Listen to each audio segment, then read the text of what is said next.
Hello and welcome again to another DF Direct Weekly. If you're new to DF Direct Weekly, here we talk about the weekly news items, behind the scenes information about DF work and what we're kind of working on at the moment, as well as taking questions from our Patreon supporters. We have a lot of interesting things to talk about this week, including Intel's Rocket Lake, as well as Cyberpunk's 1.2 patch. But before I get into that, I want to introduce my co-host for today. And first of all, I'm joined by the ever awesome Richard Ledbetter. How you doing there, Rich? I'm doing absolutely wonderfully, Alex. I'm just bowled over by your scintillating delivery for that introduction. Yeah, definitely. I did not mess that up once. As well as someone who's a lot better at introducing videos to me, we're joined by the ever awesome as well, John Linneman. How you doing there, John? Pretty good, Alex. And see, this is why we're doing rotating hosts. We got to get everybody used to doing this, and it's part of the fun. So yeah, it's also part of the horror, I guess. But Audie knows a lot about that. So let's get right to the good news is that everybody's awesome. So yeah, exactly. Good to go. It's the only adjective I know, actually. But let's get right into these news items. This week saw last week essentially, saw the release of Intel's Rocket Lake. And Rich, this is a topic that you've been looking to with our colleague Will Judd, who's not joining us today, but has been doing a lot of benchmarking behind the scenes. So what kind of information do you have to talk about there regarding Intel's Rocket Lake? Well, it's kind of an interesting situation because this CPU is getting a hell of a lot of flack. People just don't like it. We've seen some vitriol, the extent of which I've kind of can't really recall seeing before. But, let's take a look at some benchmarks. I was going to do a review for this, but because of various scheduling issues, similar to Ryzen last year, funnily enough, just didn't have the time. Let's kick off by taking a look at Flight Simulator, I think, which is essentially Rocket Lake at its absolute finest. Because, what I'm seeing here, based on Will's benchmarks, is basically a 24% increase in performance over the 10900K. That's the Core i9 11900K. And essentially, based on what I'm seeing here, it looks like the Core i5 11600K is not quite as fast as 10900K on average, but has significantly better lower 1%. But if you look at the frame time here, this game is so heavily CPU limited. We're doing like a low fly over London here. And ultra settings, the terrain detail in particular. Watch your video, Alex, is my advice for this, because that not only eliminates some of the GPU burden, it lessens the CPU stutter as well. But, this is a CPU test, and Rocket Lake is doing extremely well here. Pretty good stuff overall, I'd say. I'd say so what you make too. of that? This is kind of like a result that's better than expected, I think. I even saw a Verge article about how good this CPU is with Flight Simulator. I do wonder what exactly the difference is there, because in other IPC, I would say, single-threaded titles, I think we were looking at as well when we go back to CSGO that you also looked at. There's probably less of a large leap between the last gen and the current gen. So I do actually wonder what exactly is going on in Flight Sim specifically, because it doesn't jive with the rest of the data necessarily. Yeah, that's definitely the case. And I think what we're going to do now also is to look at Cyberpunk 2077. And again, Rocket Lake is doing rather well there. Similar results of Flight Simulator, actually, in that the Core i5 11600K is essentially on par with the 10900K. Nice. And in turn, it's significantly ahead of Ryzen 5000. And the narrative at the moment, of course, is that Ryzen has basically matched Intel for gaming. And that isn't the case on this title, even with 10th gen. The tables will turn quite significantly. But the reason I've started with Flight Simulator and Cyberpunk is that the frame rates here are basically under 60 frames per second. So this is another narrative that's kind of permeating the internet, which is that, basically anything can run anything at 60 frames per second or higher. But we do have these next-gen titles that are just pushing so much work that even the very latest and greatest can around 60 frames per second or lower. Yeah. So yeah, these CPUs on average are kind of above 60 with Cyberpunk, but very definitely below with Flight Simulator. Now, the rest of the benchmarks, I mean, we can go through them in turn, but I want to talk about Rainbow Six Siege because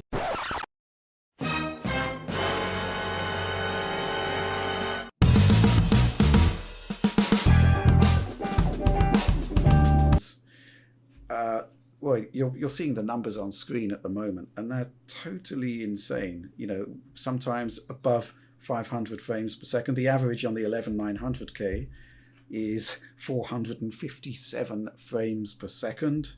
Now here, the i9-10900K is actually faster than the, so we've got 10th gen faster than the 11th gen. And Ryzen is basically on par with 11th gen. It's doing really, really well here. But this is the thing. I mean, I do appreciate that esports guys want to have absolute, the fastest of the fast. But, comparing, 457 frames per second to 480, I think the thing to do is look at the frame time graph on the right there, where, in terms of that, this is actual frame persistence. And we're on like anything between sort of, 2 to 3 milliseconds per frame. It's basically faster than any monitor can update the screen. I love that, though. Yeah. But again, essentially, all of these CPUs are much of a muchness. 10th gen is basically ahead. 11th gen sits between the 10th gen i5 and i9. Ryzen is basically slightly slower than 10900K, but you're not going to be able to tell the difference here. I mean, this is just an extreme workload. Something that I think we do need to talk about, which kind of is curious, is if we take a look at Counter-Strike Go. Yes. Where there's, again, the frame rates here are kind of insanely high, but not as high as Rainbow Six. And there is actually profound differentiation between Ryzen and Intel. Ryzen is so far ahead here. I mean, 5900X is like 21% faster than 11900K, and you can actually see it on the graphs here, that differentiation there. So it's kind of weird. I'm not.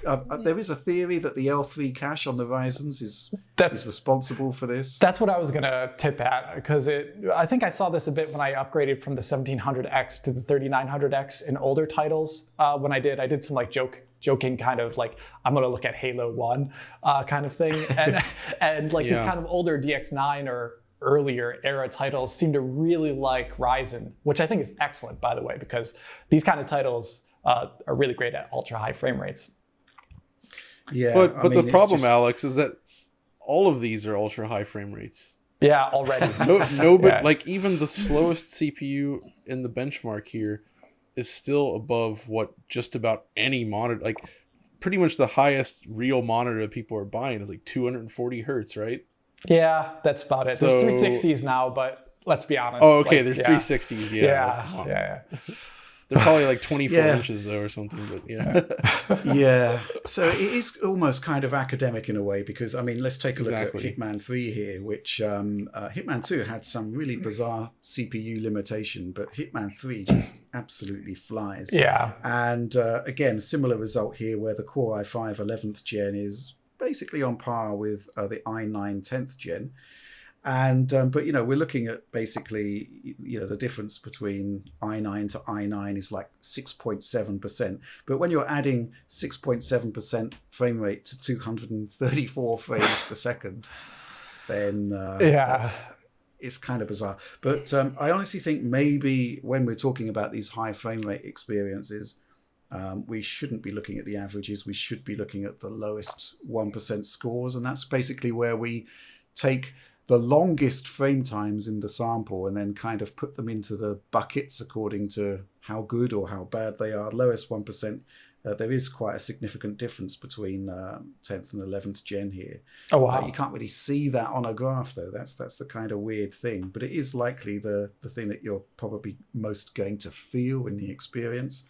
And I guess something else we can talk about, this is a benchmark which we've retired on the GPU side because it doesn't seem to work anymore. And I'm not quite sure why it still works on the CPU side. It doesn't work for me, but it does for Will, which is Crysis 3.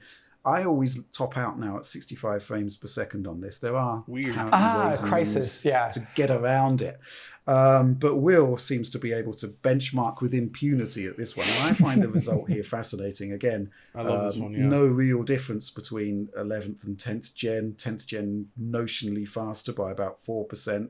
Ryzen is actually ahead of Intel here, if you look at the frame rate averages. But the lowest 1% are in favor of Intel here. Interesting. Graph that, though. It's kind But of that's bizarre. an interesting thing.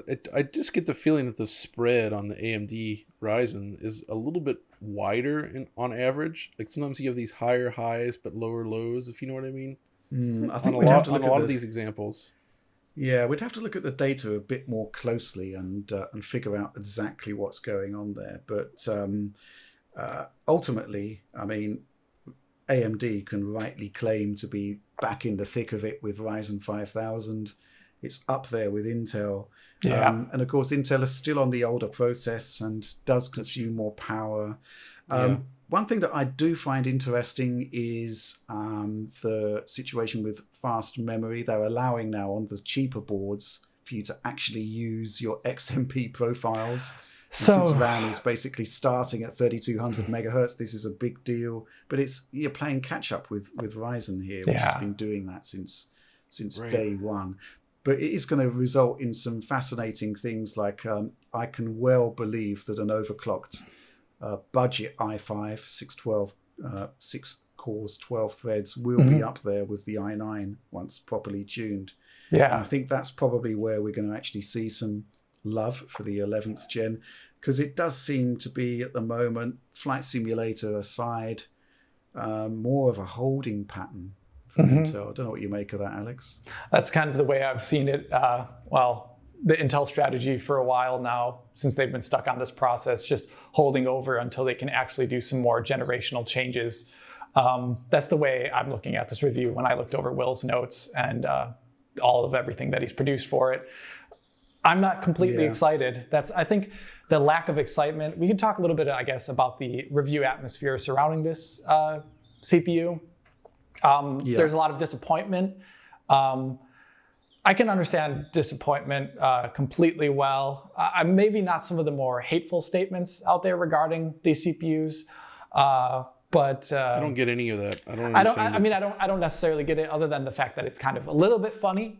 We can all laugh at some things where it's like, why does this product exist on a certain level, like on a theoretical level or something like that, where it just seems like another bump in the road for Intel to just release a processor because they have to. That's what it feels like. It feels like a gap bit. filler to me. That's what it feels like.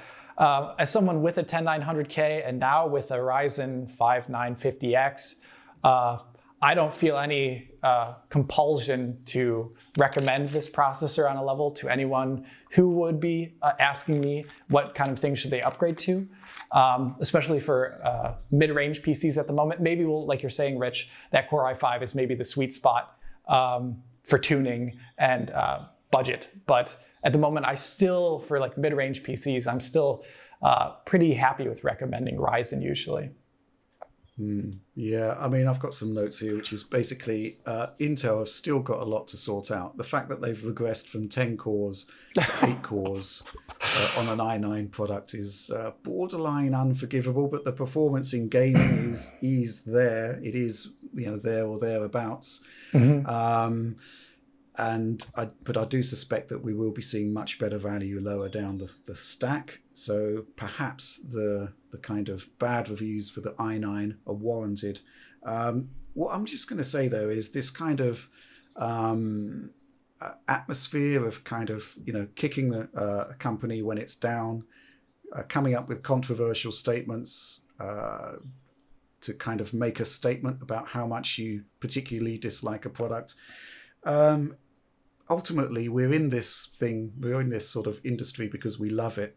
And if you basically just present a barrage of negativity from start to finish, you're making your audience hate something that they love. And I'm personally not particularly interested in that. I'd say that the product is in terms of 11th gen Core i9 is okay. It's not great. It doesn't represent a huge leap over the 10th gen. But then again, you'd never see that in the CPU stakes. Arguably, the exception to the rule is Ryzen 5000, which was... Rich, I think that the important thing, though, is gaming. that such revolutions do not come often. Yeah. And exactly. in the CPU space. Like, occasionally they absolutely happen, but it feels like people are almost like applying like what they expect from GPUs to the CPU side now, and that's just... So it doesn't really work here, I think. Like the research isn't happening at such a rate where you're going to have a revolutionary CPU every time a new product comes out. Yeah. Right. Yeah, I'd agree with that. I'd say that, it's a decent enough product as things stand. I wouldn't necessarily recommend buying a new PC based on this platform because fundamentally we've got the Alder Lake processors coming this year. They won't work on the motherboards that Rocket Lake uses. Yep. You're going to need to buy new boards to get a more future-proof solution. And ultimately, with 11th gen, you're topping out at 8 cores. And if you're into productivity at all, you want more than that. And Ryzen just delivers that 16 cores on a mainstream socket. That's the target Intel have got to get to. Because what they've got at the moment is fine, but is fundamentally limited against the competition, and they're still playing catch up on features. Yeah. So that's kind of where I'm going to leave Cool. Rocket Lake at the moment. I think it's okay. I think it's decent. I think at the budget end, there's going to be some interesting scenarios, but it doesn't really move the dial from 10th gen, and it doesn't address any of the competitive advantages that Ryzen has. The spread that you're talking about there, John, in terms of lowest 1% and whatnot and averages, something we should look at because it is interesting, but it only seems to apply to some titles. Yeah. Yeah. I mean, I'm if I curious was to know buying why exactly. Like, what is the reason for this? I mean, based on what I'm seeing so far, I would still buy a Ryzen platform simply because you've got that expandability to 16 cores, which you don't have on the Intel mainstream platform. Yeah. And for me, as somebody that's into productivity, I would definitely want that. Of course. Gaming scenario, that different story though. But yeah, interesting stuff. Yeah. But I think placeholder product. Yeah, that's kind of the way I view it as well, too, Rich. But I think we've said enough about Intel Rocket Lake here, and let's move on to the next topic. Coming off that Intel Rocket Lake review, or kind of semi-review in this video, you did mention Cyberpunk there, Rich, and Cyberpunk has also gotten its kind of long waited for 1.2 patch coming out to consoles and PC. And currently, Tom's looking at that. The video is probably going to be out by the time everyone sees this DF Weekly. And we'll be presenting some findings. But I think I'm going to ask you, John, about this because you've looked at it a little bit as well, at least from what Tom's posting. What is the exact change that we're seeing here in Cyberpunk 1.2?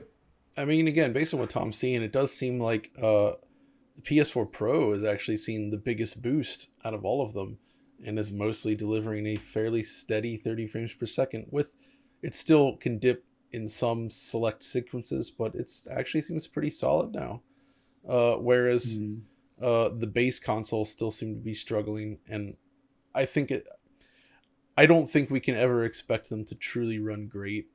And at this point, it's more about just fixing bugs, and I think that's okay. Like for those base consoles, I mean, people loved stuff like Skyrim and all the Bethesda games on last gen, and those run horrible. Grand Theft Auto games always ran bad on consoles until the GTA 5, PS4, Xbox One release. Like it's just like these types of games have traditionally run terribly on consoles, and these big mass market open world games. It got better this past gen. This is kind of a throwback to that. It's not great, but I feel like if you really care about that, you're on a more powerful machine or PC. So yeah, on the base consoles, I think we just kind of have to accept that they're never going to be completely smooth. Yeah, I don't like being so negative about it, but No. Just looking at the CPU scaling I saw on PC, I was always wondering, and what Rich looked into with his Xbox One base silicon, like that just made me wonder, like, how is this even possible? They're doing miracles already there. Yeah. But The another other thing, oh yeah. go ahead.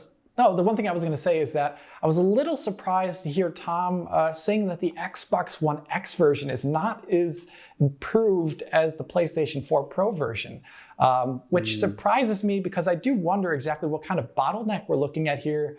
The way it sounded like CDPR was talking about it, it sounded like a storage speed issue as well as presumably a kind of getting things into memory issue, as well as, the game has a lot of things to go into memory already. So that's why you would see like extremely late loading, low mesh detail, low texture detail constantly, because there was just not enough RAM to go around, and getting stuff into RAM wasn't easy.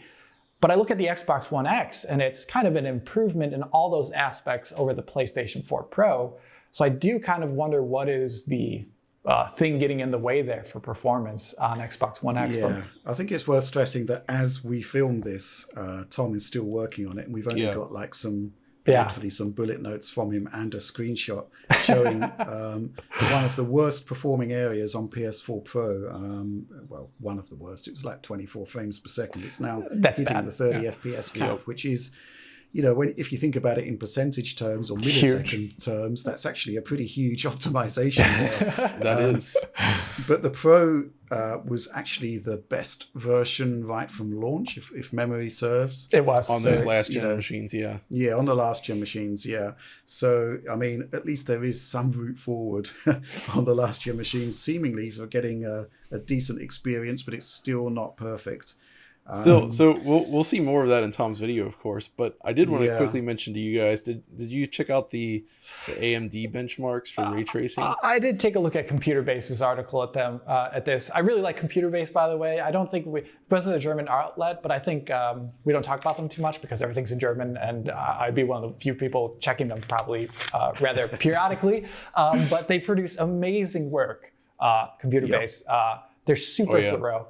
And they also have, I think, a really good discussion forum. It's really nice to go there and check out their stuff. But they produced an article looking at the cost of using the normal kind of medium setting for ray tracing, which I'm pretty sure just turns on shadows and reflections, as well as the ultra setting, which turns on everything excluding the Psycho RTGI setting. And it kind of showed a more extreme example of what we see in something like a path trace title. So AMD scaled kind of like half or less than half of what the equivalent GPU was on the NVIDIA side. So you could see like competition between like a middling range Turing card and a high, RX 6800 XT. I don't think this is very surprising. The game was originally designed all these effects, their ray count, how they work, around the budgets that work well within essentially Ampere or Turing cards, which are different than what AMD has. And I think this is going to just be something that we're going to have to get used to seeing in titles that use very ambitious amounts of ray tracing features. So that's the kind of way I look at that right now. Yeah, it's the early adopter advantage. NVIDIA, basically everybody who's developing ray tracing titles would have an RTX card. The chances of them having an RDNA 2 card are actually quite slight. I mean, you'd think CD Projekt Red, though, would have them. I hope so. But yeah, the performance here is disappointing. There's still so many questions about ray tracing on the AMD side. And, it's quite interesting. A point that was made to me yesterday, in fact, which was simply this. We were talking about AMD pulling up at Insomniac's HQ to get hold of their temporal supersampling algorithm for their FSR. And it was pointed out to me, well, maybe they could borrow their ray tracing technology as well. because if, again, look at what RDNA 2 is doing with Spider-Man Miles Morales on PS5. It's far, this is a far weaker part compared to anything on the PC stack, and it's doing much greater results, much more effective results. It is. just when you've got a talented developer that's directly addressing the hardware. So, we know that the hardware can do it. We know that it can produce some excellent ray tracing results. Definitely. But it's not scaling into the PC space for whatever reason. I guess we need to leave that one there then. One thing that we can just talk about really quickly, I talked about it a tiny bit in my RTX 3080 versus RX 6800 XT kind of ray tracing examination video and article. And I mentioned in the article side, at least, that there is a difference in the way these GPUs accelerate things. On a technical level, there is more programmability in the RDNA 2 side of things at the consoles. The only thing is that you don't need to do that on the consoles, but if you want to, you can tap into a certain level of programmability to speed up the traversal section of the ray tracing for your game, if it makes sense for that use case. Maybe it won't actually speed up the game, whatever your optimization is. It's very much so use case dependent. But this is something not on the PC side at all in DirectX 12 ray tracing or in Vulkan ray tracing.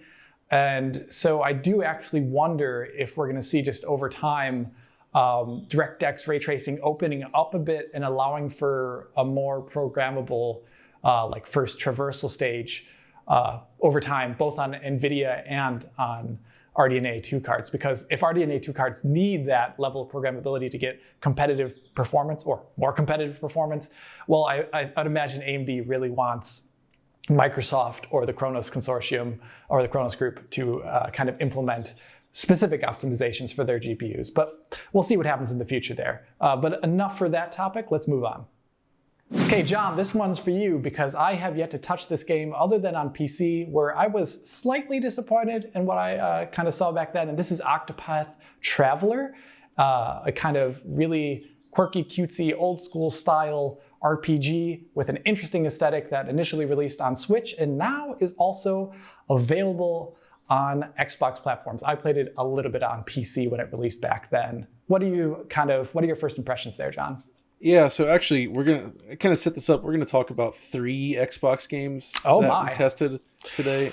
Basically, it's kind of cleaning up some stuff that we didn't get to cover in full videos. So good. First, I wanted to mention Octopath just because I enjoyed this game on Switch, but it always had a lot of technical issues. The image quality was poor, and more importantly, the frame rate was not optimal, as beyond a bit of slowdown, it was 30 FPS with incorrect frame pacing. So it always felt a little bit muddy, not as smooth as it should be. So I was curious when they launched a version on another console and loaded it up and was surprised to see it's a nice smooth 60 frames per second now. The resolution is massively increased. It just feels like the art style really finally comes to life in a way that just looks awesome.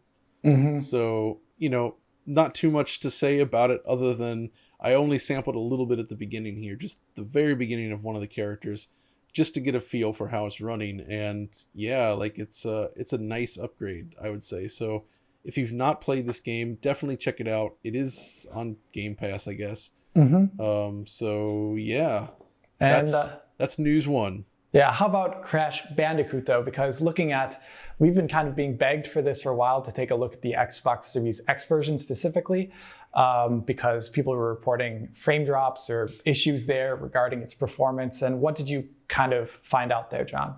Yeah, I really did not fancy doing another video on this game, to be honest.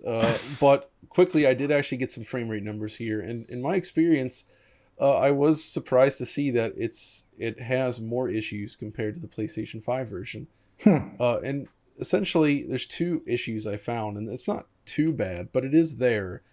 First of all, in the cutscenes, there is more slowdown there compared to the PS5 version I found, in general.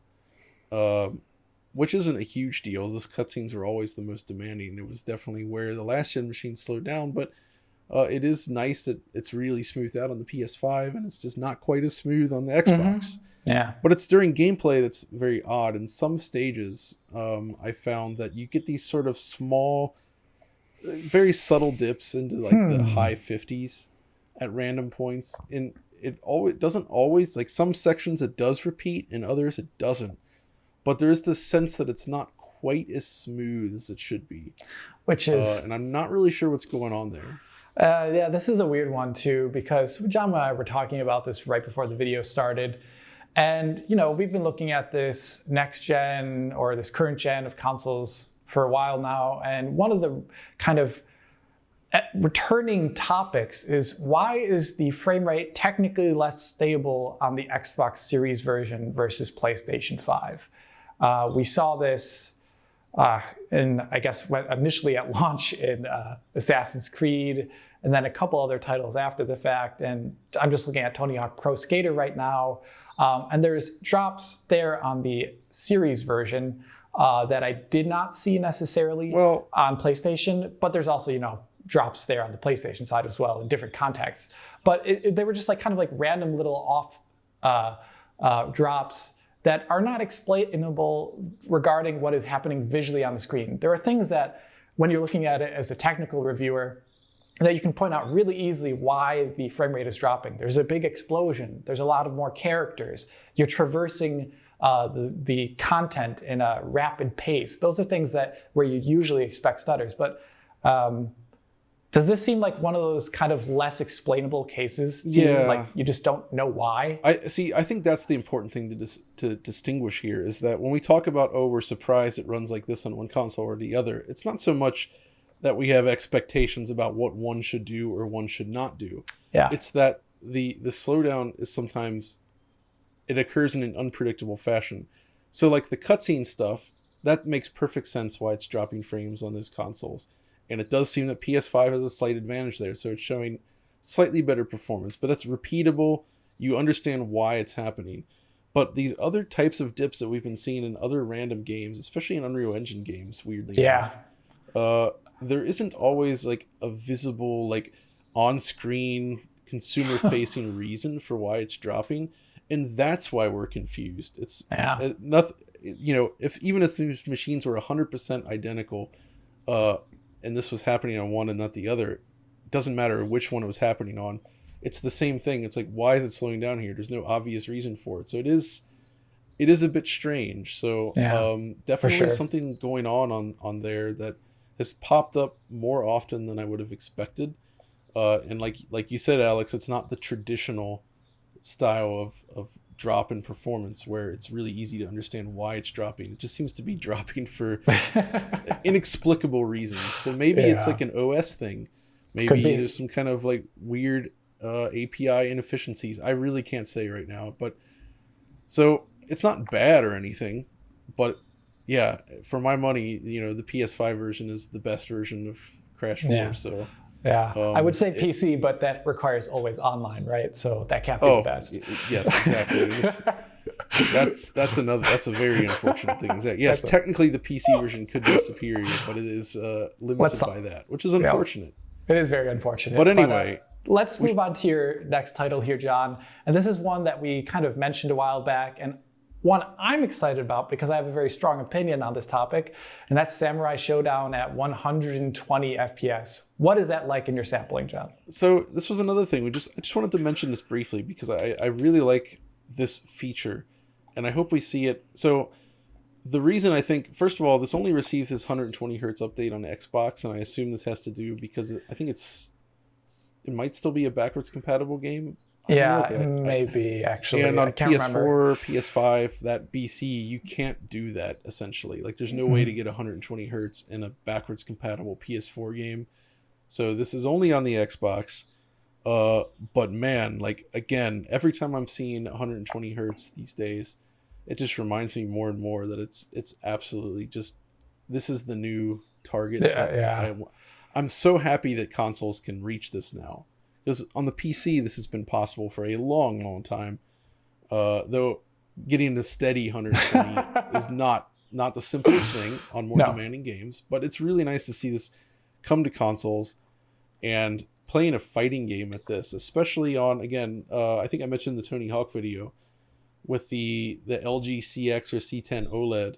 When you use that in HDR mode with the black frame insertion cranked up to high at 120 hertz, the picture brightness barely drops to a significant amount. It's still very bright, but you get absolute perfect motion with basically zero blur. So when you play a fighting game like that, it just feels otherworldly. It's really, really good.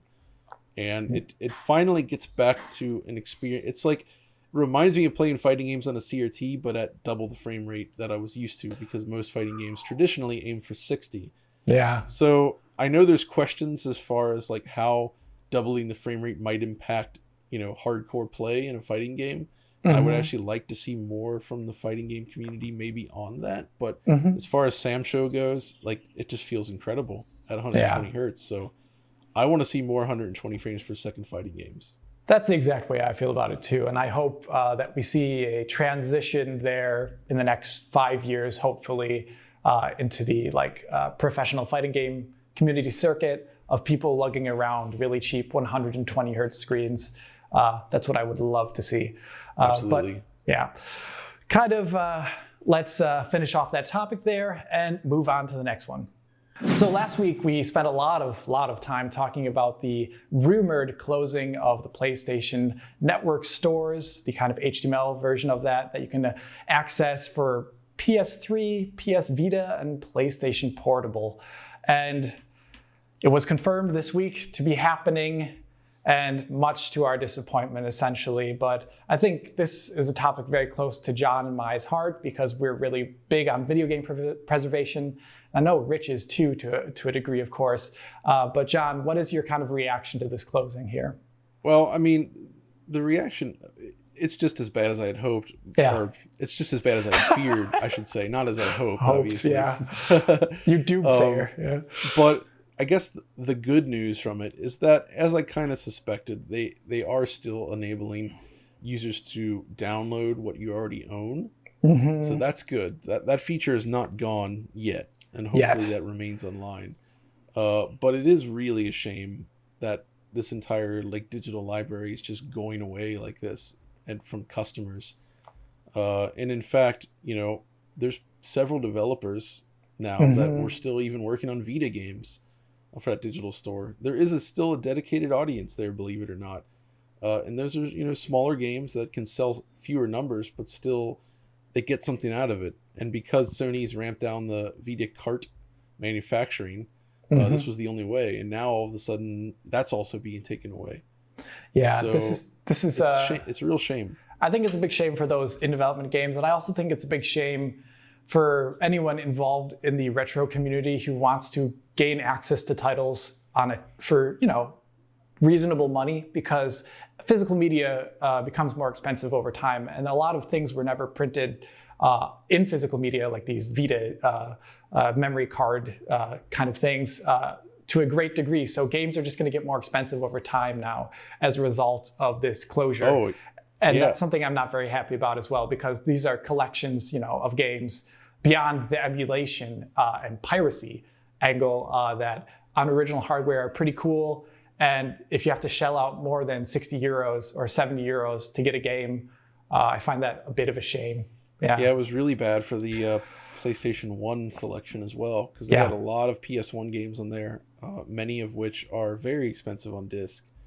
And, if you wanted to just purchase it in a convenient fashion, for a lot of people, this was a good way to do it.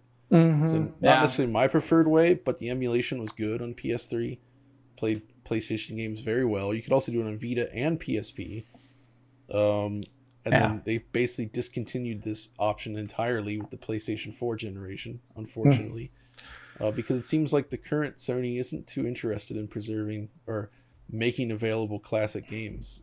Yeah. Which is a real shame. It is a real shame. And I do want to, just for Audie's sake, to say again that the closure of the store is not Chicken Little style, the world is ending, but it is one step on a road to these games maybe not being downloadable one day, because the corporate logic mindset of what's the purpose of keeping servers up for a DOA or for an already dead product or no longer sold product.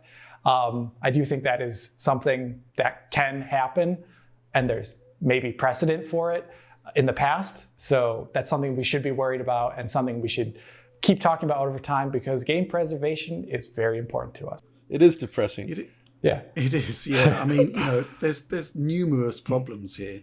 It just does seem to be the case that Sony isn't really taking care of its own legacy. that's the, you know, rights or wrongs, that's the message that's being sent out here, which is that, okay, we're closing that chapter. You know, we're not going to give you access to those games anymore. The only reason we are going to have access to a bunch of PlayStation 3 titles is because the system was hacked, and you can download pirate versions of the game. That's not really an acceptable route forward for preservation, and it really makes me sad. And John, you're absolutely right. The PlayStation 3 ran, I think, a software emulator for PlayStation 1. Why isn't that PlayStation 1 emulator ported to PlayStation 4 or PlayStation 5? It never happened. Why? I don't get it. And the PlayStation 1 is such an important system for the the system. Evolution of gaming in and it's general. still great. Yeah, and you know, just kind of turned our back on it with the closure of the stores. The last way to officially buy some titles that, as you say, are now basically beyond reach as physical purchases. Yeah, and you know, it's almost like encouraging piracy of those old systems because it's the only way to access some truly great games. I'm just glad I have my $15 copy of Klonoa that I bought back in the day. But yeah, you know, 50. I think we're just going to keep going over old ground if we continue this. But, but fundamentally, you know, PlayStation 3, what's going on with that? Because it's a system that's notoriously hard to emulate, to bring those titles forward to newer systems. But, you know, there's a community out there doing that on the PC. And it's good. Sony would have access to far better documentation. They'd know the cell processor far better than that community. It's within their means to be able to bring those titles to later platforms. It's just not happening, and it's really sad. Yeah, but let's move on to the next news item, or actually the retro corner here, to talk a little bit about hopefully more positive retro news. So yeah, not that big of a retro corner this week because it's kind of this slower period right before the holidays, but I saw some interesting news just the other day that I'm really excited about. I think everyone here has less experience with this title than perhaps I do, but Rome Total War is being remastered. I'm a really big fan of the Total War series, and they've been kind of producing these games, this large series, Medieval Rome, Shogun, as well as now the new Warhammer games, like constant yearly, almost yearly releases for a while now, since around 2014, it feels like. And I like that they found the time to go back and look at this one title, which is a real classic for them, and kind of bring it into the modern era. What I'm looking at, they have a really nice trailer that they put out, almost like DF style work, where they're showing left and right hand footage of the old version and the new version side by side here. And the big difference, I would say, beyond the improved graphical quality for like textures and lighting and model quality, is that the UI interface has been updated. The problem with older games from this era, of course, is that they were not designed around high DPI usually, and they were not designed around widescreen 16:9, 16:10, or 21:9. So that was the part of the trailer that actually got me excited the most. As weird as that sounds, but because I really like going back to older RTS titles, but I'm always pretty disappointed when I have to be in that like 4:3 really wonky, either really large kind of HUD that is huge, like I saw back in Age of Empires 3, or extremely tiny HUD because it doesn't scale correctly. So that's one thing I'm pretty excited about. I don't know. Have you looked at Supreme Commander lately, actually? I'm wondering how that holds up. I feel like that had really good multi-monitor support back in the day. I'd imagine that's one of the few titles from that time period, along with World in Conflict, that would have been generated. That's a massive title. That they would have like looked towards the future for the way computers going. So I feel like those would be better. Those are some titles that, I haven't done a more retro themed video in a while. But there's a lot of RTS titles I really like. They've gotten sometimes really positive response on the channel, other times less. So it's always a little bit hard to balance which things we would like to cover. But I would like to go back and look at something like Company of Heroes, World in Conflict, or Supreme Commanders, like John's talking about, these kind of huge technological releases that were just like when you look at something like Company of Heroes, it was kind of like playing graphically like a Call of Duty game in this massive overworld perspective. Just really cool graphics and technology for the time period that deserves a DF treatment if anything does. Maybe that'll come around when Age of Empires releases, if there's any time or if it's reasonable. But that's something I would like to look at, yeah. Another quick thing for the retro corner that it's bothering me this year is it feels like shipping costs are out of control now. Oh my gosh. First, in the UK, obviously, Brexit caused the shipping cost to become so high that I can't buy anything from there anymore. That's not worth it. It's slow and expensive. The US has always been bad, and that's not getting better. And now Japan is increasing their shipping costs to Europe as well. So I feel like slowly but surely all of these countries are taking away our options for getting stuff, which is it's a little bit frustrating, I have to admit. So yeah, I'm sure there's the reasons behind it, but as somebody that that does import stuff regularly, it's not good. I might have to find other more creative ways to make this work. I get what you mean. Maybe it's because of a certain boat in a certain canal. We'll have to look at that later. No, it's not due to that. This is something they seem to have had planned. But yeah, man, these shipping costs, it's rough. Yeah. Well, I can stand to wait, John. You can send your UK stuff to my house. I mean, Oh, we do need stuff for what's in the box, Rich. So this is true. The problem is I would be sending good things to your house. That's the problem, isn't it? It might not work. The mailman may become confused and just toss it in the trash. He's like, this is too heavy. This is too good. This feels like quality. I've got a package to send to Audie, and he wants me to include those Crazy Frog packets in the package. It's like, he wants it back. You're serious? That might get flagged. He does actually. Yeah. Well, it would be some kind of toxic biohazard. Exactly. Slap it on. Yeah. Yeah. I will have to declare it as hazardous goods. Yeah. But detritus. Digital detritus. Digital detritus, yeah. The sub-channel that DF is setting up. I guess the last thing that I want to mention for this little retro quarter here is I've been plugging away at my PC, and my MIDI to game port audio cable kind of adapter came in, and I was able to hook up the SC55 to my Windows 98 machine. And I did load up Doom 2, and it sounds amazing. The only problem is, I was talking with John the other day, I did not grab the other cables because I just didn't think. But so all I get is MIDI sound right now, and I don't get the rest of my sound. But in the future, I probably will introduce this PC into DF content, maybe around, I don't know, Diablo 2's remake coming out. That seems pretty appropriate, or whatever the next Command & Conquer remake will be. That'll definitely show up there, but stay tuned. Okay, and moving on, we're going to be talking about the projects that we've been working on this week, some behind-the-scenes tales, and I'm looking at the docket here, and it begins with Alex's Game Pass Woes. Yes.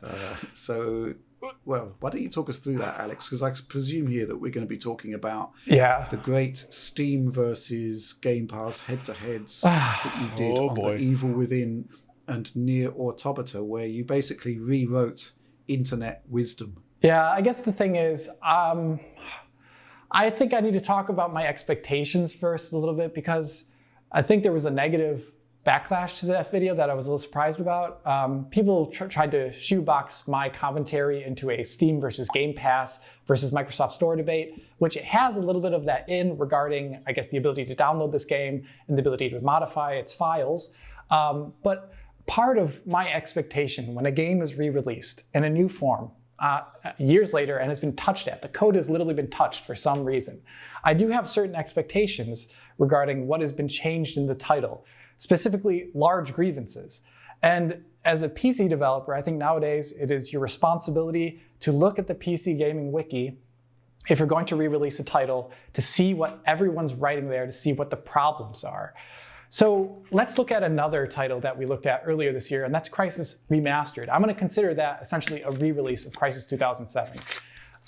If I look at the changes that they made versus what is on the PC gaming wiki, my kind of reaction to that in the end, I might have been happy with like the ray tracing and Svogi, but I was pretty disappointed in the large, unchanged issue of CPU performance primarily, being single-threaded. That was all throughout my review. Now let's scroll forward again to Game Pass releases of Evil Within and Nier Automata. On a technical level, the biggest problems with those titles were not some random thing like there's no first-person mode or that there's no FOV slider. It was the fact that they have a constant stuttering that requires external tools to change. If this is not changed in the port, this newer port that I'm supposed to be excited about, then I'm going to be very disappointed. And that's just my personal stance. So if it's not by default better, I don't see the point, especially regarding large grievances.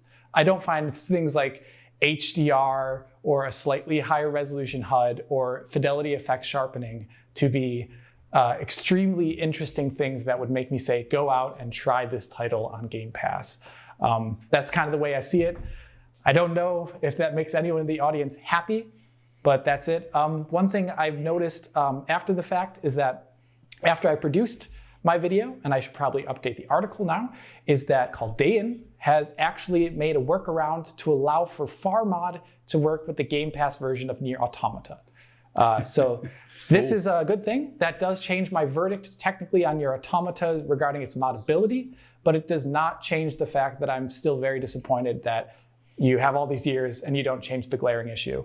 So that's about it. That's all I really have to say. It sounds a little vitriolic again, but I was really worked up about this.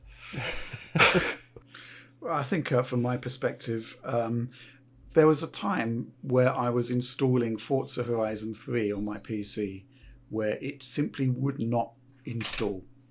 And I had to reinstall Windows to actually get it to work. And I still have trust issues with the Windows Store download process. Mm-hmm. I'm never entirely sure as to whether a game I'm going to download is actually going to work. And, the whole kind of process of putting files in a folder that I can't access, that's just sort of raises red flags for me. It's not what PC is about. There's this sense when using a lot of these Windows Store based apps that your button presses are not registered somehow. I get that, yeah. It happens constantly, and there's this feeling like you're just clicking on an empty UI that's not connected to anything somehow. Yeah. And it happens so often that I don't know, there's a delay to it. Sometimes it doesn't work. Sometimes it does, but it really is this trust issue with this stuff where it just is not pleasant to use. You can't trust it.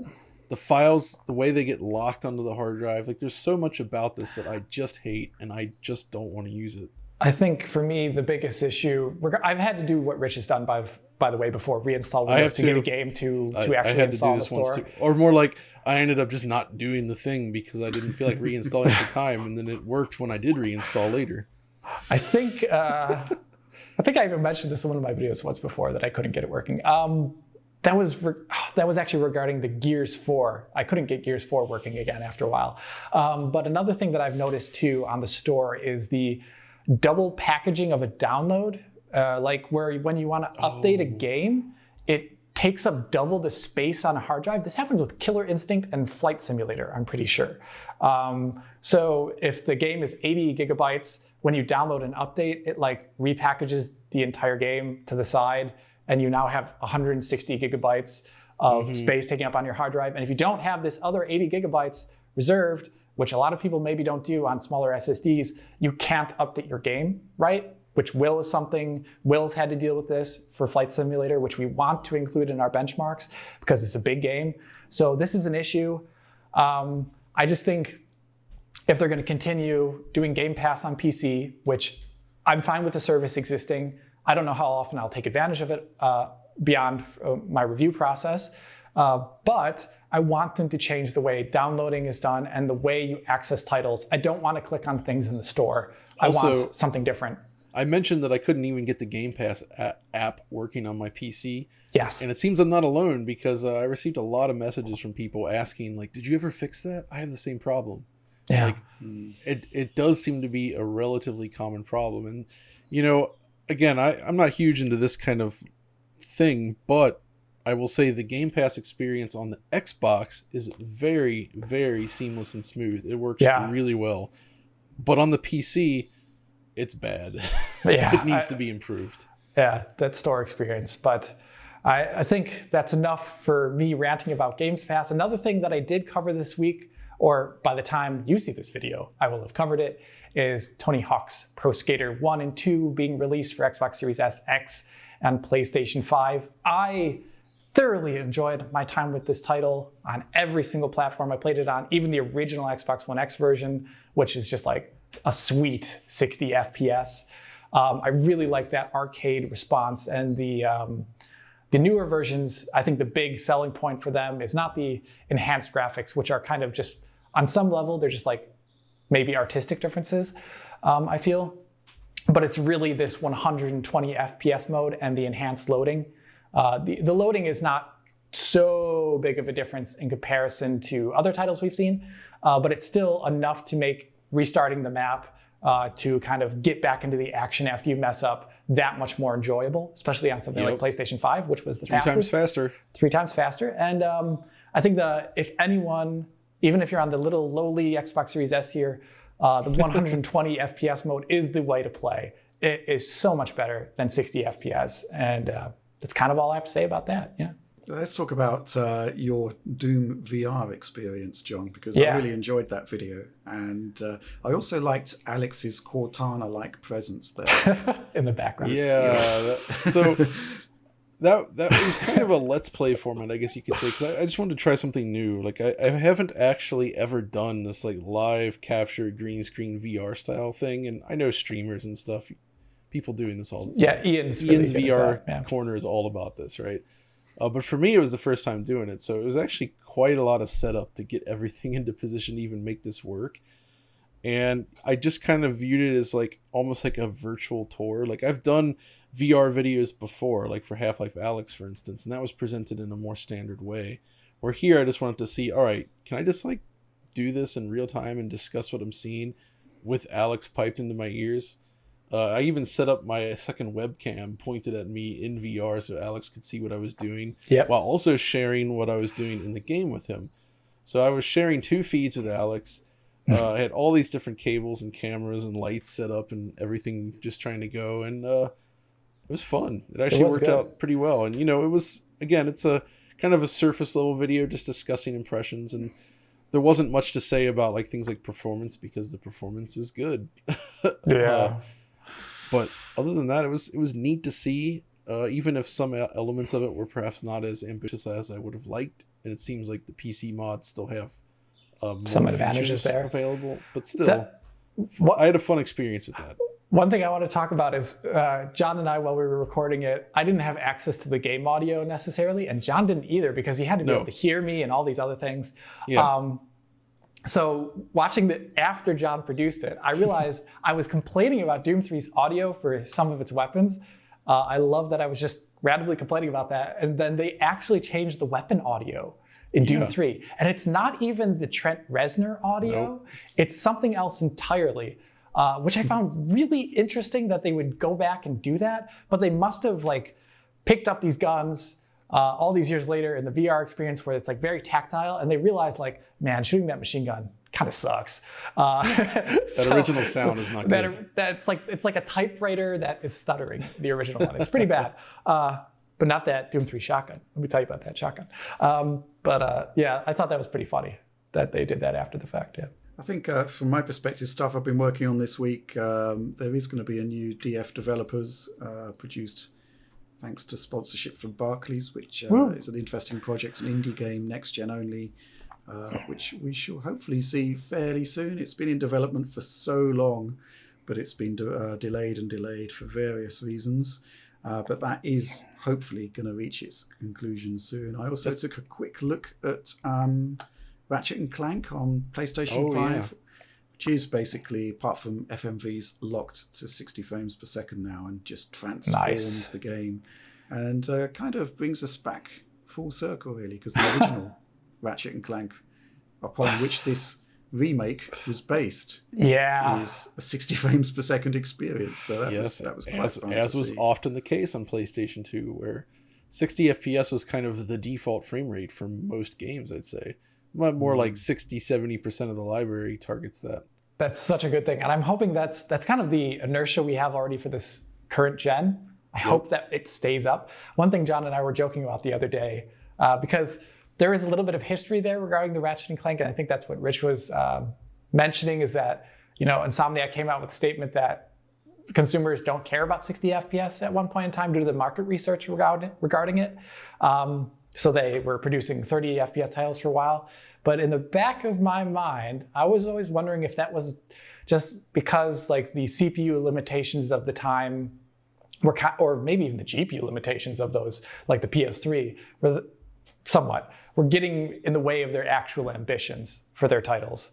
And it wasn't actually like we only produce 30 FPS because people don't care about 60 FPS thing. I always did wonder in the back of my mind if that's the reason why. But yeah, that's kind of all I got to say about that. That is an interesting topic. I think I'm going to have to revisit that statement that was made at the time.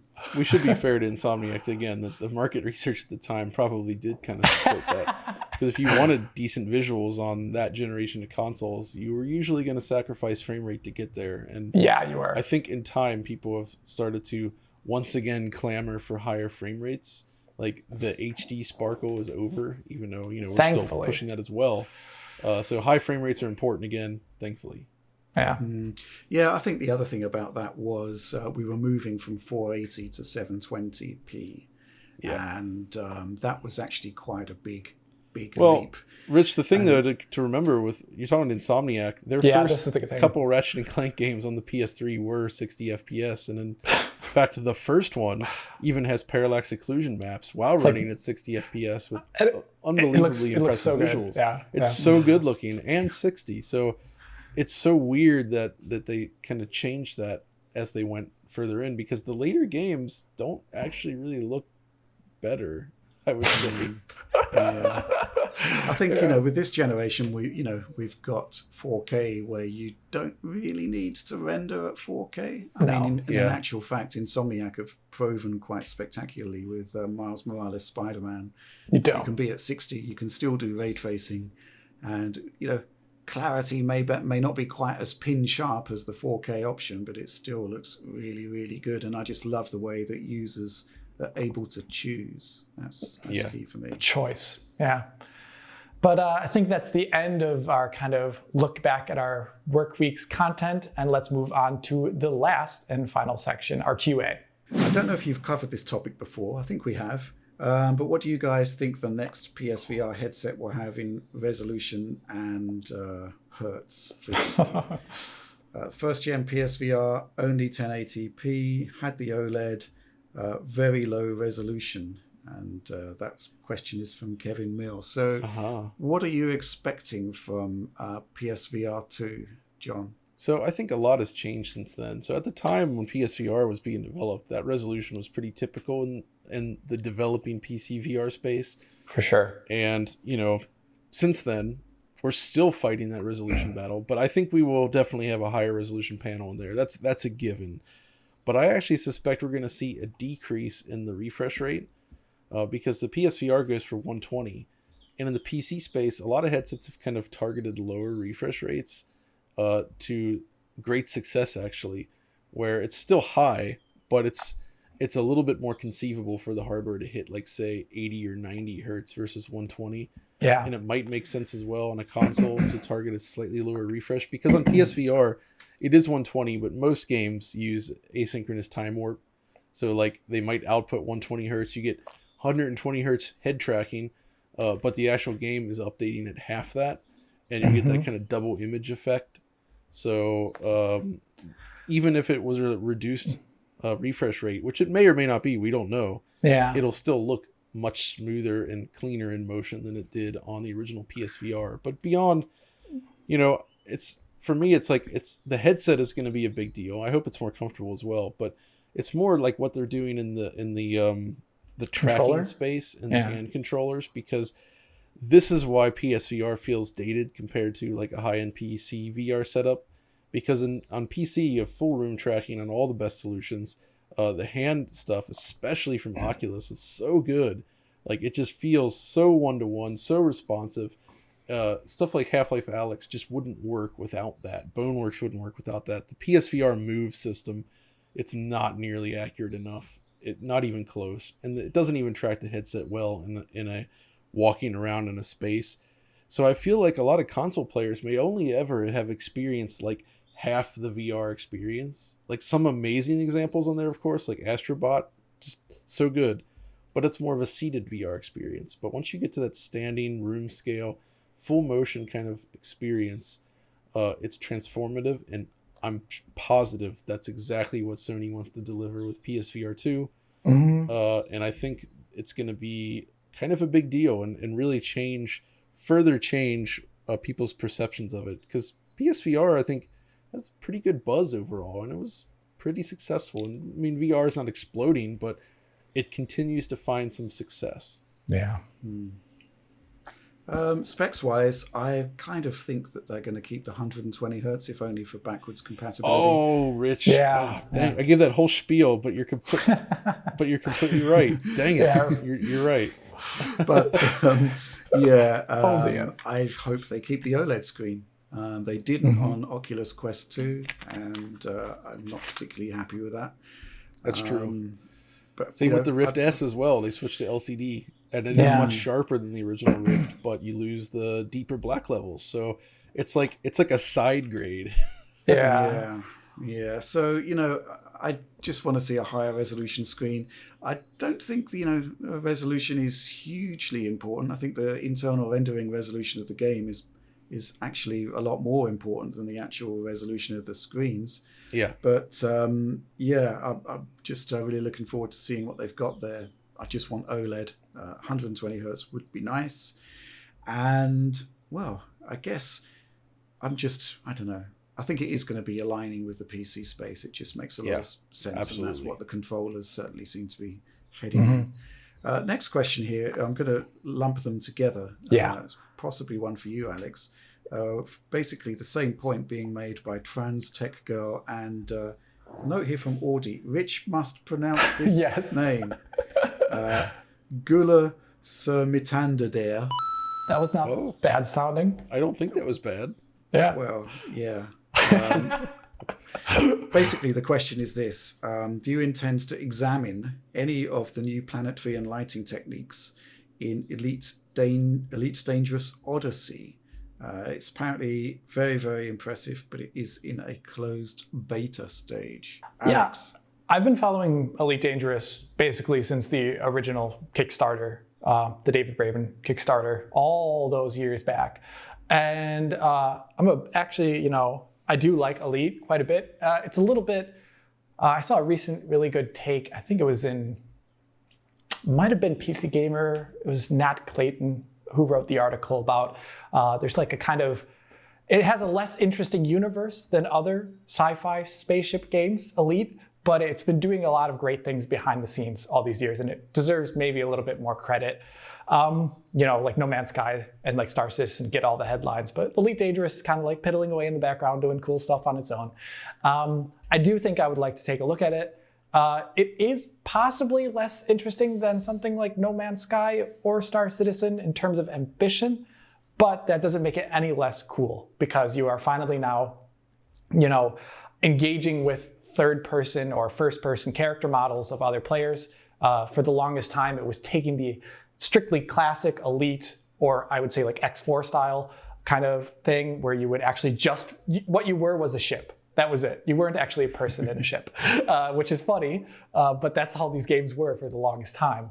Now it's kind of gone more into the immersive first-person experience with your hands and seeing other players. I think that's a big step. I don't know how well integrated it is, because this is something that the game was not originally designed around. But that's all things I would like to take a look at for sure. Yeah. Okay, interesting question here from William Kendall. Some of the team have spoken in the past about console face-offs and pixel counting being the low-hanging fruit of DF. Well, I'm not sure that's the case, but as we move closer to a potential post-resolution age filled with various upscaling and image reconstruction techniques, do you foresee a time when the team no longer makes this type of content? What would you like to make instead, John? Well, I think it's more about changing the way that we discuss these things. And this is something I think we're exploring right now is how do you talk about image quality in the modern sense? Because at this point, with all these techniques, dynamic resolution scaling, and all the other methods for reconstructing an image, I kind of feel like that base pixel count just isn't important anymore. Like it's a data point and there is something interesting to it, but there has to be another way to determine the average picture level between different versions and just sort of give people an impression of how sharp, how clear it looks. Because even if two games have the same core pixel count, they may have wildly different image quality. So, saying, oh, this game's native 4K and so is this one. One might be extremely aliased and have tons of shimmering, but the other will look like a CGI film. So just saying that they're both the same resolution doesn't really even tell us anything that important. I mean, it's just a data point, but it's no longer as important as it used to be in terms of just that number being the be all end all. It's everything else. Here's the thing. A few years back, I presented this question to the team, which was essentially this. Let's imagine that the new PlayStation and the new Xbox come along, and there are no differences at all whatsoever. We're kind of almost reaching that point now, if we're being realistic about it. It is essentially just minor variations in image quality and slight performance changes. Sometimes a game can be entirely identical. So if that's the case, how could you be interesting? And that was kind of almost where Digital Foundry reached a turning point where we just stopped doing comparisons for comparison's sake. There's a lot of comparisons we don't do, and it's more about what is actually interesting about the game. And if you look at, basically a lot of the content that we do now, when there's a brand new game that we're really excited about, we're really excited about how many frames per second it's running or what the pixel count is. We're interested in the game, and that's what we're trying to get across. So this is an interesting point, and this explains. People always wonder, like, why do you talk about this topic in one video but not this topic in another video? And the reason is what matters varies from game to game. If we load up a game and the frame rate's all over the place, then the frame rate becomes a huge part of that topic, and that's interesting. If you load up a game that's pretty much perfect, then that's not that interesting. Not really. You just discuss it quickly, move on. You're looking for other points to discuss. Yes. So just like doing a rote, here is the exact ABC of every single thing, it's not interesting to us to produce that, and it's not that useful overall. So it does kind of vary from game to game, at least for me. I want to just mention something off the top of what John said at the beginning of what you just said, John. You were describing that the base numbers maybe are not so important anymore. And I also want to kind of stress the fact that the way we throw numbers out there can be deceiving, not of our own intention, but if we describe what lowest number we counted in a game, which, by the way we sample a game's resolution is not some sort of mathematical model that samples every single frame out there. It's so subjective of which frames we choose and kind of how often we're counting. This is the true for anyone doing this. This is true for any single person out there who's counting resolution that isn't doing some sort of statistical analysis of this. And when we say the lowest resolution, it can give off an extremely negative opinion or look at a game. Tony Hawk Pro Skater, I just took a look at it.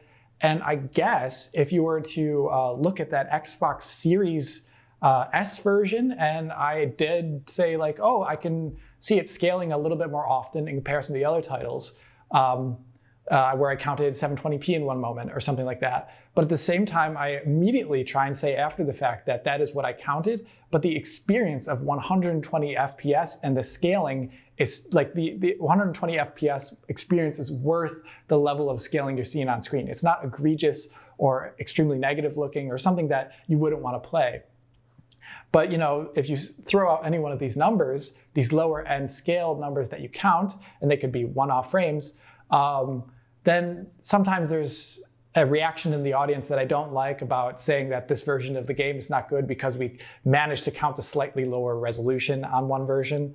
I don't like that atmosphere around the game. That's a part of the audience that will never be happy. If you're just there for that kind of back and forth console warring, like that's not the purpose of the videos. Yeah. Which I know, it's just that's not the intention from me and from you at this point. That's not my intention. And I'm still like on a weirdly, I don't know why I'm interested. I'm still interested in the differences between a PlayStation 5 and an Xbox Series X version because there are API differences there, even if the hardware is not so radically different this time around. So I'm still interested in seeing, what we'll see regarding software implementations across the board. But it's not going to be as interesting. And like Rich said, when you posed that question to us a while back about what do we do if these consoles are not too different, if the content is not too interesting due to differences anymore. And I think we've done a really good job of exploiting what we find interesting in our content. I'm really interested in like tech focused. I really do want to look back at older games. I want to do older cross comparisons of games, or even just taking a look at a modern game, not through the lens of its performance, but through its technology, what it's doing that is particularly interesting. So, that's the way I kind of view that. Yeah. And console comparisons used to be interesting. Yeah, they used really to be very, very interesting. Yeah. But these days, less so. That is definitely the case. I mean, there's so many examples of content that I could raise as, examples of. It's just about the game rather than the comparison. Red Dead Redemption 2, Metro Exodus, so many titles, Death Stranding.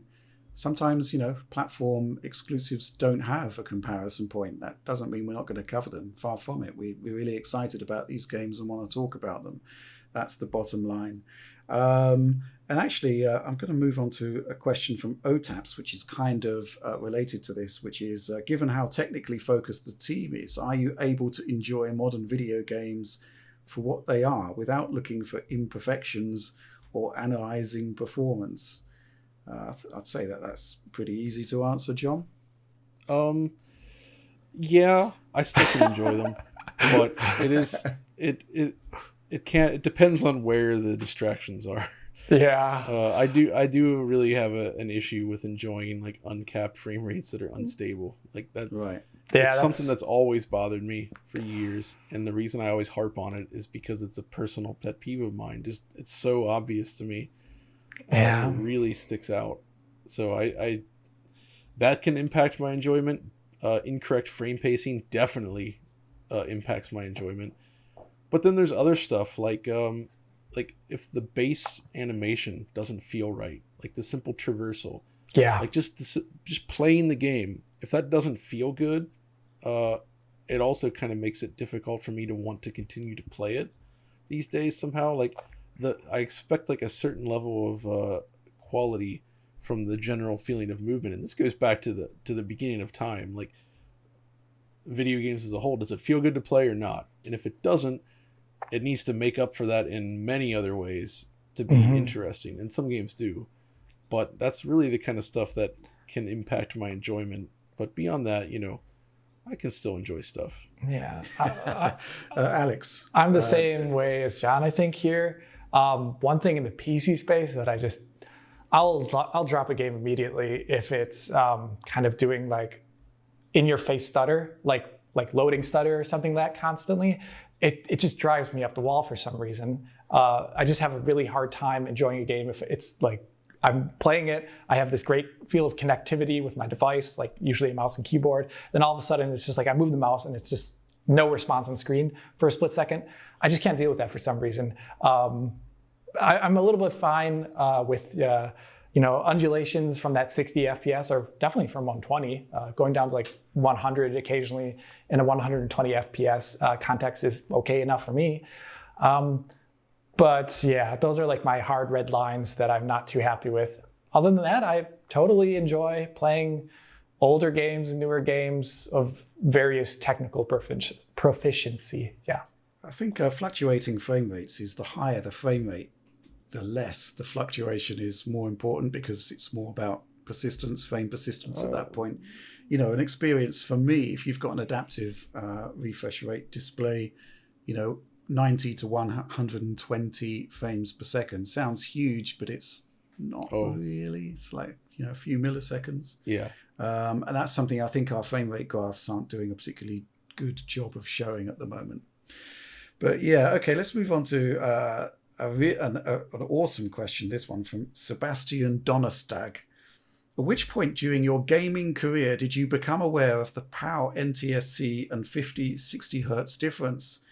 For those of you who grew up playing PAL games, are there any 50 Hz versions you still prefer playing to this day, be it nostalgic reasons, preferring the slower pace, or any other reasons? Well, I'm going to start with you, John, because you would not have experienced 50 Hz hell. Yeah. This is true. Your so I was aware of it because of magazines and eventually the internet. I always heard horror stories, and people, I remember when games would come out, you see like, oh, does this game have, especially on like PS2 era, oh, it has borders and stuff like that, and slow. And I was always like, what is this about? But I didn't actually experience it myself, weirdly, until I actually moved over to Europe. And that's when I started to see it more often. Like I would visit some folks that still had like an old CRT hooked up, and the first time I saw 50 hertz, by the way, it is possible to see 50 hertz in the US if you have like a professional video monitor or something, so it's more common today. But back then, 2013 and older, especially in the 90s, you know, there's still a lot of 50 hertz screens over here now, and even though many of them support 60 hertz, those games were still targeting 50, and just the flicker, the giant borders, the slowdown, it's shocking to me. Like, it's absolutely just bizarre to see. I think the most shocking, though, is when we were at one of those events one time. They have these little, like, 14-inch CRTs. They're running PAL versions of games that are already bordered. And for some reason, it's also triggering the letterbox widescreen mode. Yes. So you'd have a game, it's like this ultra-wide, super squished, like, sliver in the middle of the image. With like black space all around it, and it's running slow, and people were actually playing it. I'm just like, what's going on here? Like, how is this acceptable? How dare you? But the thing that really blew my mind was like, I showed a friend of mine here in Germany one time. We loaded up the original Sonic the Hedgehog, and he'd only ever played the PAL version. Wow, that's what he grew up with, and he's like, why is the music so fast? And I was like, what do you mean? It's like, well, PAL version, they didn't even speed up the music, it was just slow. And so to them, it was like this weird experience of hearing the game at the normal rate, seeing it move at the normal speed was like a strange foreign thing, and it was hard for them to even accept the final game, but the real original 60 hertz version. So it's weird, I will say. Do you have any experience of this, Alex? Not so much in the PC space, to be completely honest with you. No, it's rare there. Yeah, it's pretty rare actually. Well, like what the IBM PC space. If you go to like the Amiga and this the is Speccy and all that, then you get 50 hertz. My experience is primarily with the IBM PC stuff. Like, my experience with the Amiga is seeing one in person one time in my life. That's about it. And then watching really good videos on YouTube about Amiga versions usually. So this doesn't really affect me. I think I'll be of the opinion of John here that it is really hard to imagine wanting to. It's such a rough shape for the European retro market as a result, because you want to invest in getting an older games console, but then you may be limited to a PAL version of that console, and that is a little bit. So I mean, thankfully, at least with mods and stuff, a lot of those games they just work at 60 hertz. Yeah. Pretty much everything Super NES, just about everything Mega Drive. So what is it exactly like?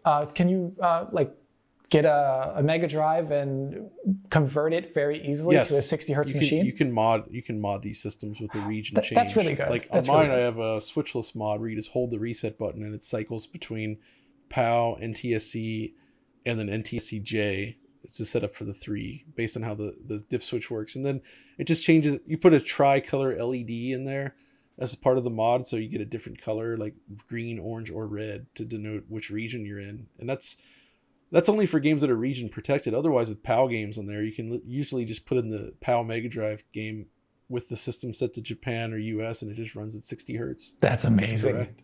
Okay, I wasn't sure if it was different But cartridges. Rich actually... Yeah, this is the thing. Interesting. So my first experience of being aware of the difference, essentially I bought a Japanese Mega Drive in 1991. Wow. And it was happy days because everything was running at 60 hertz. Something went wrong with that Mega Drive and it was replaced with a PAL one. And I had a cartridge adapter, I think, or some, I could actually like plug in Afterburner into my PAL Mega Drive. It's like, ugh, what's going on here? This is awful. This is absolutely awful. The borders were terrible, and the music being slowed down was unforgivable. Now, obviously, things did change. Sega, in particular, with in the Saturn generation, they did actually do proper PAL conversions where they got rid of the borders, they sorted out the audio, and things were generally improved. Although 30 frames per second games would still run at 25, which is just insane when you think about it. Yeah, it's not good. But basically, it's awful. I literally, when I was in charge of the official Sega magazine on the Saturn, we were advocating that people get the switches installed on their PAL machines, even though, I can't imagine Sega would have been too pleased about it. It's just game changing. Just, and more to the point, it's the way that most of the people that created the games wanted their games to be seen. They wouldn't, I can't imagine Yuzo Koshiro watching Streets of Rage on a Mega Drive on the PAL version thinking, hey, this sounds better. It's just awful. Sonic was a disaster. Yeah. I'll tell you the weirdest one for me real quick is Traveler's Tales, which is a UK studio. They developed Mickey Mania. Yeah. They did a PlayStation version. It was called Mickey's Wild Adventure in PAL regions. The PlayStation version looks amazing, but it only came out in PAL regions, and it's slow.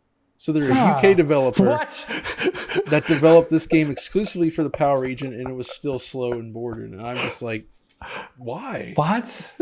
Yeah, that's not good. I mean, PlayStation, there was a lot of PAL nonsense there too. That persisted into that generation and wasn't good at all. And remarkable question this, are there any 50 hertz versions you still prefer playing? Possibly there would have been, Euro developed games that were designed for 50 hertz. Manic Miner. But I think the other thing, which is, this actually affects movies as well. Yeah. Because if you watch movies in Euroland, 23.976 frames per second, 24 frames per second, they just run them at 25 frames per second. It solves a lot of technical issues, but obviously the pitch of the movie audio track changes. Music can sound a bit odd. Voices can sound very odd. So it's not just related to video games. That's a weird one, though, because the movies actually looked smoother because of that. Exactly. The frame rate was evenly divisible, so they looked better than they did in NTSC, where you were doing 24 into 30. Which I always really, really disliked. Lots of visible judder, even with like the 3x2 pull down kind of techniques that were developed to smooth that out. It still was not perfect. Which is why, today it's great because Blu-ray supports 24 hertz out of the gate, and TVs, if you're a 120 hertz panel, it divides evenly into it. And even my plasma downstairs, the Pioneer from 2008, they had a 72 hertz mode that was 3x3 pull down, so you get perfect 24 frames per second playback. But back in the day, that was not a thing. But PAL NTSC divide, I'm just glad it's gone. And it's something the new generations don't have to deal with. Final question here from Alan Lindqvist. Rich, how many hours have you put into Crazy Frog Racing now? 200? Entire week. What's your opinion of the DS and GBA versions? Well, this is just I don't know what to say except that we're going to need to have a full DF Retro episode produced by John to the most exacting production standards. Audie is going to have to spend all of his spare time, I'm not paying him to do it, on the weekend to provide his input into this. The games are still here. They are being sent to Audie in a package. So you pulled them out of the bin. The bin is required for more worthy items. No. That's all I'm going to say about that. Banana peels. Yeah. That was good. That was good. Well, everyone, that's the kind of end of our Q&A session here and the end of this DF Weekly, which I hope you did enjoy. And if you do want to if you did find this Q&A section very interesting and also want to support Digital Foundry in the future, and there's going to be some changes to our Patreon in the near future with some maybe new tiers, new interesting things happening there. We'll see what happens. Please do support us on Patreon to get years worth of our content in high quality for download, and also to be able to chat with us on our Discord, maybe partake in a gameplay tournament with us in Unreal Tournament 2004, which also happened this week, by the way. So consider that if you can. If you did like this video in general, in the YouTube sense of the word, well, hit that like button and subscribe to the channel. If you're already a subscriber, then hit that little bell in the corner to be informed as soon as Digital Foundry posts a video. If you want to talk to us about this DF Weekly, please write a comment below or follow all of us, all these tags, on Twitter. And this is Alex, John, and Richard signing off. Hello and welcome to another DF Weekly. Oh wait, I didn't want to say that. And Patreon supporters. Before I get into this news, hello and welcome to another DF Weekly. This week, no, sorry dudes. Just I've got a frog in my throat. A crazy frog. Okay. Hello and welcome to another DF Weekly. I'm sure Audie's enjoying this right now while he edits the video.